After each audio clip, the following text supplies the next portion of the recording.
दिल्ली की लोकसभा सीट से बहुजन समाज पार्टी ने उम्मीदवार घोषित कर दिया है। बसपा ने वकार चौधरी को मैदान में उतारा है, जिसके चलते हमारी संवाददाता तनु बालियान वकार चौधरी से खास बातचीत करने पहुंची। क्या कुछ बातचीत हुई, आपको सुनाते हैं। इस वक्त मेरी मौजूदगी दिल्ली में है और ईस्ट दिल्ली से बीएसपी ने अपने कैंडिडेट का ऐलान कर दिया है। वकार चौधरी यहां से अब चुनाव लड़ने जा रहे हैं। उन्होंने कल अपना नामांकन किया। खास बातचीत के लिए हमारे साथ मौजूद है वकार चौधरी। चलिए उनसे जानते हैं क्या कुछ उनके मुद्दे हैं, क्या कुछ उनकी राय है पार्टी को लेकर, जिस तरीके से पार्टी ने उन पर भरोसा जताया, और किन मुद्दों को लेकर वो अपनी जनता के बीच में जाएंगे और उनके घोषणा पत्र में क्या है। आपका बहुत बहुत स्वागत है वकार जी स्वदेश न्यूज पर। सभी दर्शकों को बहुत बहुत नमस्कार मेरी तरफ से, स्वदेश टीवी की तरफ से को भी सभी लोगों को बहुत बहुत आभार।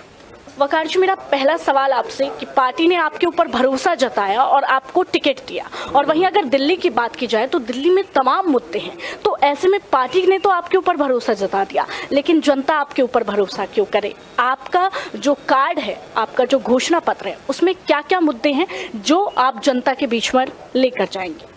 देखिए, सबसे बड़ा मुद्दा जो है हमारा आज रोजगार का है। युवा बिल्कुल रोजगार से त्राही त्राही हुआ है। तमाम जगह जाइए आप, युवाओं को रोजगार नहीं है। महंगाई हमारा मुद्दा है।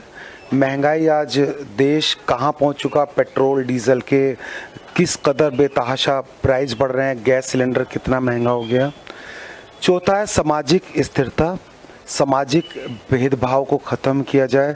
जो आज धर्म के नाम पे ये लोग नफरत की राजनीति कर रहे हैं, उसको ख़त्म किया जाए। युवाओं को, महिलाओं को, सभी समाज के लोगों को बराबर सम्मान मिले। वकार जी, एक तरफ मोदी की गारंटी, मोदी लहर, दूसरी तरफ केजरीवाल की झाड़ू, तो ऐसे में हाथी कैसे सवारी कर पाएगा? बहुत अच्छा सवाल है ये। मोदी की लहर तो आपको सबको पता है, उन्होंने एक नारा दिया था इस बार 400 पार, तो अब तो उनके नेता ही नहीं बोल रहे हैं 400 पार की बात, वो तो खत्म हो चुकी है। अब बात करता हूँ मैं इंडिया गठबंधन की। देखिए, इंडिया गठबंधन लगा था लोगों को कि उम्मीद बन के आएगा, लेकिन उनके प्रत्याशी, उनके लोग जो इंडिया गठबंधन ने चयन किया है, मैं खास तौर से अगर मैं दिल्ली की बात करूं, दिल्ली में 4 आम आदमी पार्टी के प्रत्याशी उतारे हैं। क्या उन 4 आम आदमी पार्टी के प्रत्याशी जीतने से, मैं तो एक आपके माध्यम से पूछना चाहता हूं, चारों जीत भी जाते हैं, क्या अरविंद केजरीवाल प्रधानमंत्री बनेंगे? क्या अरविंद केजरीवाल जेल से बाहर आएंगे?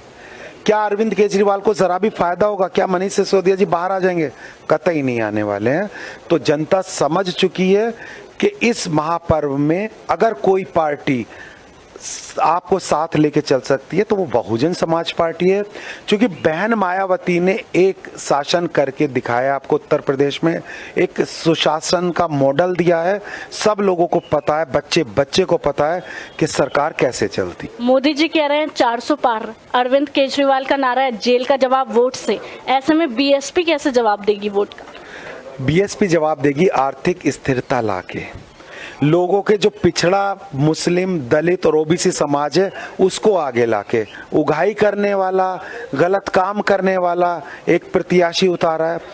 तो ये जो हवाई थी मोदी सरकार की और आम आदमी पार्टी की, ये सबकी हवा निकल चुकी है। इस बार बहुजन समाज पार्टी भारी मतों से आने वाली है। हमारे साथ वकार चौधरी मौजूद थे, जिन्होंने कहा कि अगर बीएसपी आएगी तो विकास का काम करेगी और रोजगार का जो मुद्दा है उस पर काम करेगी। और साथ ही उन्होंने कहा कि ये जो पार्टियां हैं, चाहे आम आदमी पार्टी हो या बीजेपी हो, इनके वादे हवाई है, और जो 400 का पार का जो नारा है वो भी जुमला ही है। तो बीएसपी को इस बार उन्होंने कहा कि अगर मौका दिया जाता है तो जमीन पर काम करेंगे जो कार्यकर्ता है। और जो वकार चौधरी, उन्होंने कहा कि हम जमीन पर जाके ग्राउंड लेवल पर काम करेंगे।